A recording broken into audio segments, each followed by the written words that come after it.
Good evening, everyone. I hope everyone's doing well. So, briefly, my outer ear infection seems to be clearing itself up. So, hopefully, before too much longer, every Wednesday and Sunday and what have you, hopefully, I'll be able to get back to the swimming pool and catch some waves. Who said making shock waves? Shut up, you. No, anyway, that's not what you come here for. So, what I want to talk about now is, I brought this up very briefly in my last video because it is important and it involves Keir the traitor Starmer. Now, apparently there's some rumours and speculation going out there that apparently Keir the traitor Starmer is starting to get targeted more and more. Well, I don't know if he's been suffering multiple attacks, but what we do know for a fact is that Keir the traitor Starmer's residential home, which he was renting out to his sister-in-law, was recently fire-boomed. Now, I'm not 100% sure if I said it in my last video, but just in case, I'll say it here again. No matter how much I hate Keir the traitor Starmer's guts, and it is a pretty strong word, I loathe him. I have nothing but contempt for him. However, I wouldn't wish anything to happen to him. Likewise, I wouldn't wish anything to happen to his relatives. Just because his sister-in-law may so happen to have the name Starmer for all I know, again, speculation, or just because that she's living in his apartment doesn't necessarily mean that she shares the views of Keir the traitor Starmer. And I do find it pretty disgusting that this has happened in the first place. Because we need to be better than this. Because what do you think the mainstream media is going to do? They're going to weaponise this against us. And they're going to say, oh, it's an attack from the far right. Because let's face it, the mainstream media are as predictable as Twinkle Twinkle Little Star on repeat. And it wouldn't surprise me if this was some of the ringtones of some of those mainstream media shills, considering a lot of them do have a habit of getting a little touchy-feely with children. But let's bring this back to what it should be about, which is this attack on his residential home. As I said, I don't condone anything that involves violence or trying to terrorise people or trying to basically harm Keir the traitor Starmer, no matter how much of a loathsome prick he truly is. Like I said, we have to be better than this, because otherwise they will weaponise this against us. Mark my words. They probably will anyway. This is the sort of behaviour we'd expect from the so-called Be Kind group. The people who preach about kindness and tolerance and diversity as our greatest strength. And then when it comes down to wanting to put up with common sense things, they throw Be Kind in the trash. It doesn't seem like anybody was injured during this attack, thankfully, but what could have happened does scare me. Because if Keir the traitor Starmer's relatives get injured, you can bet your ass to a barn dance it's going to piss him off like you wouldn't believe.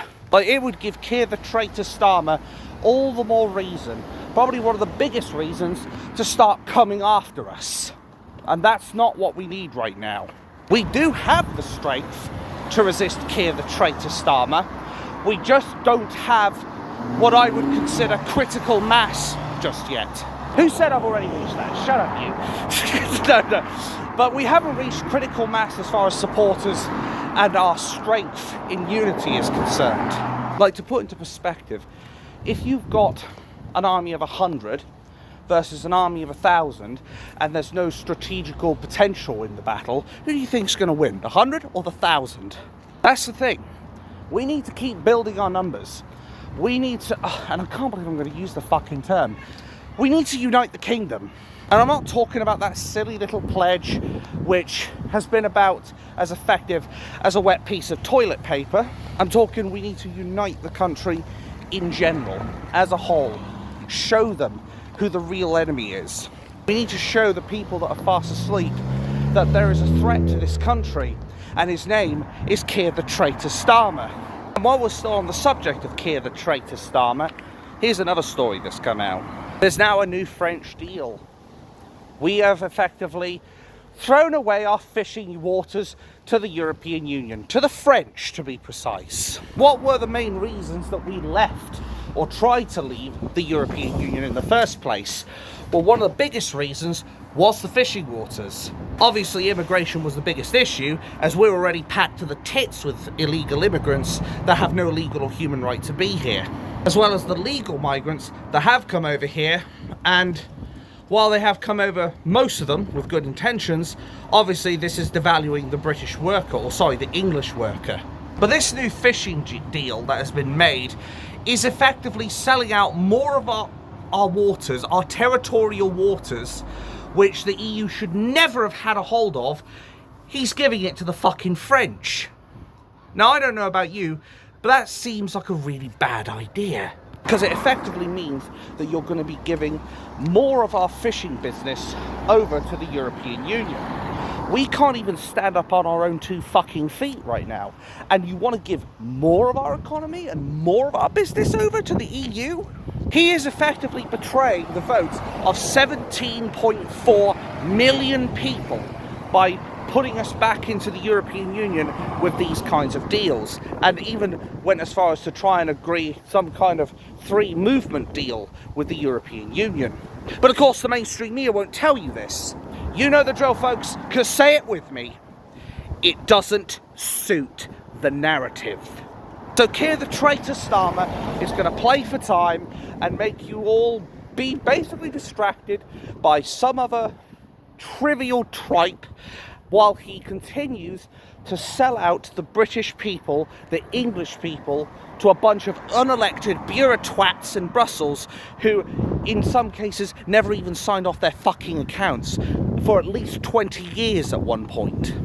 Hello again! This man is not a friend of the British people. He is not a friend of the English people. Hell, he's not even a friend of most NPCs in this country. He has alienated people on both sides of the spectrum. Look, I've said it before and I'll say it again. I don't know a more universally despised Prime Minister or President like Keir the traitor Starmer. And I think I recall, it was like last year when I started calling him Keir the traitor Starmer. Was it during July or August? So I've been calling him this for nearly 10 months now. And I'm not going to stop calling him that, because Keir the traitor Starmer is a traitor. He's a traitor to his people. He's a sectarianist bastard. He is a WEF shill. And he's an enemy of women in a sense as well, because of what he did to the WASPy women. And maybe these fire attacks are an indication of just how much the people hate him right now. As I've said, I'm not advocating for anybody to go after Keir the traitor Starmer in that kind of maligned manner. I'm not going to encourage people, and I'm not going to condone people going out of their way to set fire to his properties or to try and do harm to Keir the traitor Starmer. However, when you are seeing repeated attacks which seem to all be correlating towards the Prime Minister, like once, alright, twice, okay, 3 times, is there a message that's coming along here? Is there a secret message in all this? It certainly feels like it to me. It feels like he is disconnecting so much with his own people that he is effectively making himself, I guess the best way to put it is, it's like we're in a storm right now and he's making himself into a fucking lightning conductor, quite frankly. He is going to end up gathering so much flack, or in this case electricity, from those lightning bolts constantly hitting him, that eventually it's going to break him down. It is going to turn him into probably the biggest political target in our nation's history.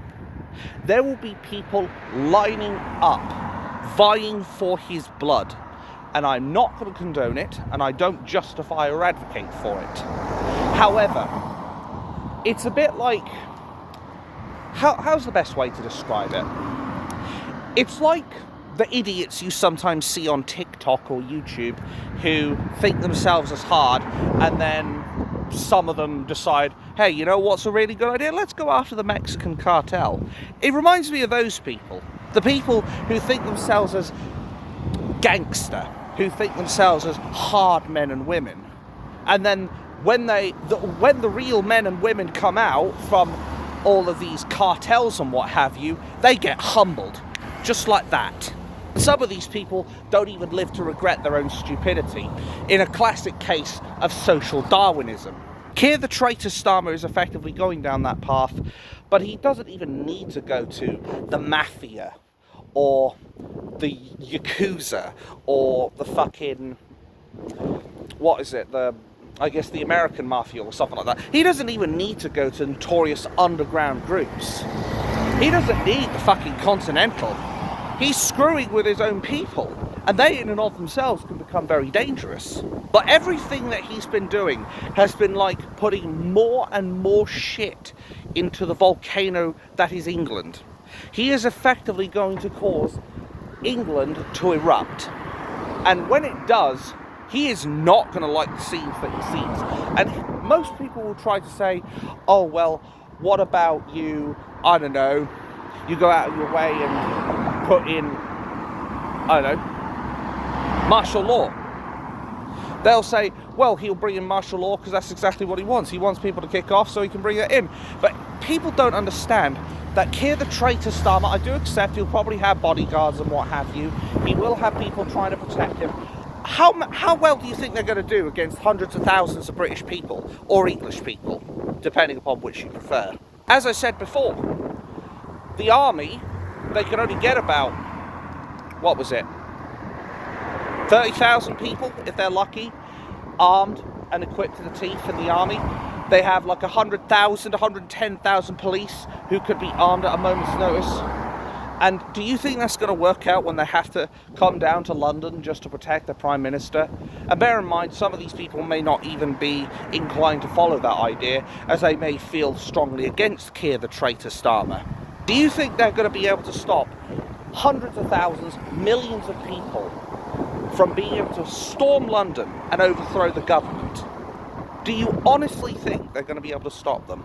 As I've said, anything that happens to Keir the traitor Starmer, I don't wish it on him, but anything that does happen to him, he's only got himself to blame, quite frankly, as he's the one who's basically pouring gasoline on an open fire. I've said it time and time again, and I will say it here again now. We are headed towards a civil blank. It's as simple as that. We are heading towards it. That's the cold, bitter truth. I know there will be people who will still refuse to accept that, like Richard Inman and Paul Thorpe and people like Martuzzi. They won't accept that that is the direction where we're heading. But that's what's going to happen. We're going to head towards a civil blank, and there's not an awful lot we can do about it. Not apathy, it's being realistic. Because eventually there is going to be a boiling point for this country. Whether it's 3 months, 6 months, 12 months, I don't know. What I do know, though, is that something does have to give. Something does have to give with the British and English people. And eventually, they're going to decide, you know what, we fucking had enough. I'd almost think with the amount of honking that's been going down this street, I'd almost think it's in the next 24 hours. Anyway, the fact is we're heading towards civil blank. Ooh, fuck me. And at the end of the day, best thing we can do right now is be prepared for the worst case scenario. Keir the traitor Starmer is a far left, socialist, Marxist shill, much akin to Mussolini and Mr. Adolf. I think you know who I mean. People won't like associating Keir the traitor Starmer with that far left socialist who started 2 world blanks by invading Poland and then declaring blank on the Allied forces. But the cold bitter truth is, we've basically got that in English form. Well, I shouldn't really call Keir the traitor Starmer English. He's about as English as a French baguette, quite frankly. I mean, even if he was born and bred here, pun intended, doesn't change the fact that Keir the traitor Starmer has already made his allegiance to people who want to destroy this country, not serve it. As far as Keir the traitor Starmer is concerned, the bottom line is he's going to end up getting what's coming to him, one way or another.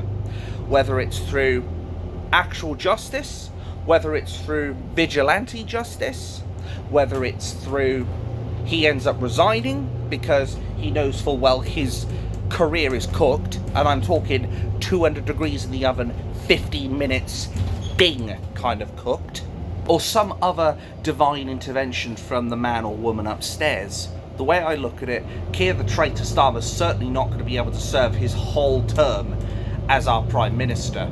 He's got a better chance of seeing me run the London Marathon, quite frankly. But let's take it off of Keir the traitor Starmer for a bit. I think he's had a bit of a long enough grilling as it is. I'm sure he's turning charcoal black at this point. But anyway, let's talk about Rupert Lowe, because it's been a while since I've spoke about him. So, Rupert Lowe has had that investigation on him dropped entirely. The Criminal Protection Service, the Criminal Prosecution Service, or maybe I was right first time, or the Crown Prosecution Service, you know what I mean. But the Criminal Protection Service has finally decided to drop this bullshit case against Rupert Lowe, which means they've realised that Zia Yusuf and Nigel El-Tharaji's little slander campaign against Rupert Lowe has effectively been stopped in its tracks. They can no longer prosecute Rupert Lowe. That in and of itself is a good thing, because we should not be bowing down to people who are effectively top brass. We should not be bowing down to people who, if they shout racist or Islamophobe or try to make up spurious false allegations against you, they shouldn't be able to get away with that shit. And I do sincerely hope, as far as this whole thing is concerned, I hope Rupert Lowe takes these two fuckers to the cleaners, because they deserve it at this point. For all the shit that they have put him through, for all the libelous slander that they've done, that has no doubt damaged the great Yarmouth MP's reputation. I only wish I get an opportunity during the summer to come up to Great Yarmouth and actually shake his hand, because I would love to see the great man himself. Maybe I'll have to write an email or something and get into contact with him, see what happens. But I hope that he gets the justice he quite rightly deserves against Nigel El-Tharaji and Zia Useless. Because if any man deserves compensation, it's Zia. It is Zia. If any man deserves compensation, it's not Zia Yusuf, it's Rupert Lowe. Sorry, it's because of repetition of having to say Zia Yusuf and useless and all that shit. It gets to a stage where it kind of conditions itself on your tongue. But yeah, Rupert Lowe deserves compensation, 100%. Hopefully he gets it. Way I look at this whole situation is, eventually, reform's going to implode. No question about it.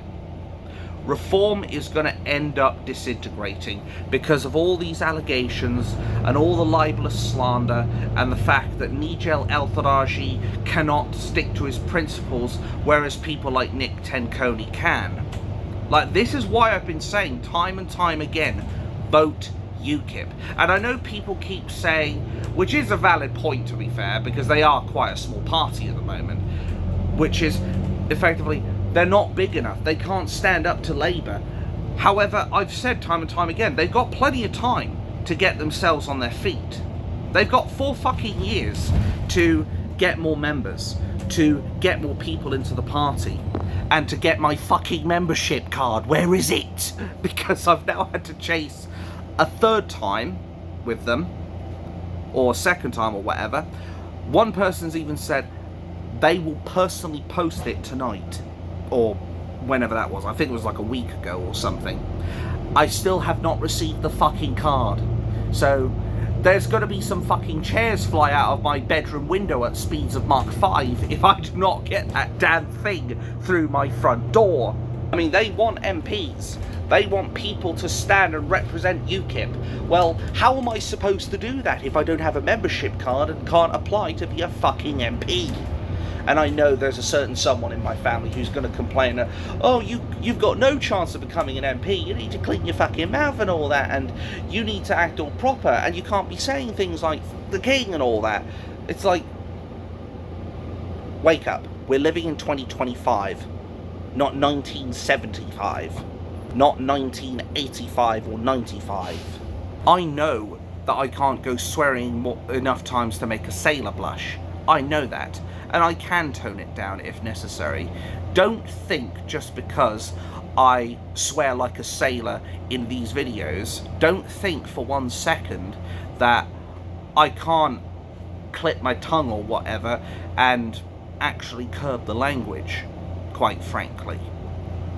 If I put myself to just about anything, I can do just about anything. That's the way I look at it. Like, given half a chance, I will stand up and I will fight for what I believe in.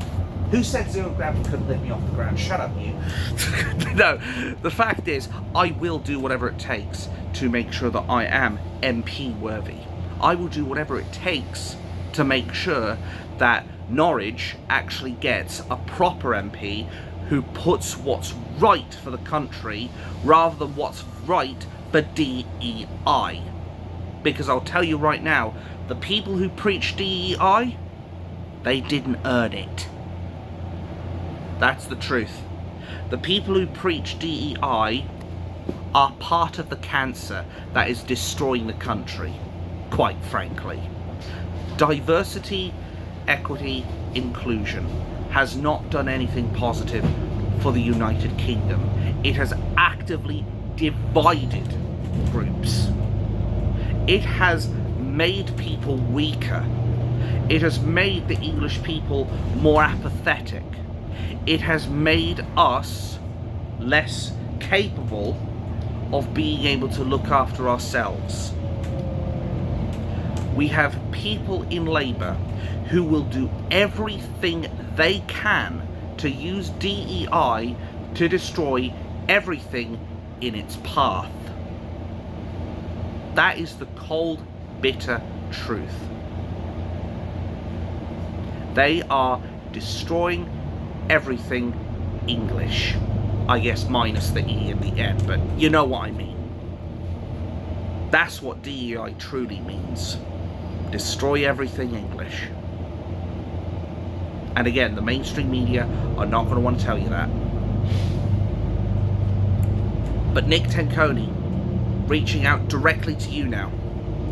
I am hoping that I'm going to get this membership card, and yes, I accept that I do need to brush up, and I need to smarten up, and I need to wash that mouth out with soap, or whatever, because I know that's an old saying, wash your mouth out with soap, young man, your filthy mouth and all that. Well, as I said, it's something I've had for a while, and I will do what I can to try and control it. There have been times where I've been able to go a whole video, several videos, without swearing like a sailor.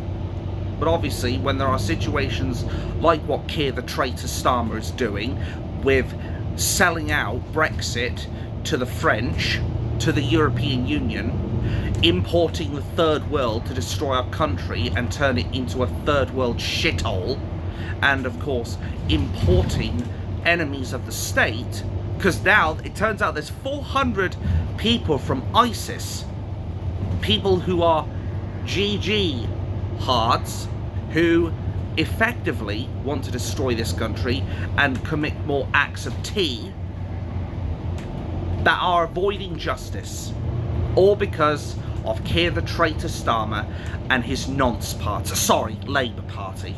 Or again, maybe I was right first time, considering Dan Norris, as I said before, he ended up getting arrested because he's getting a little too touchy-feely with the kids as well, it seems.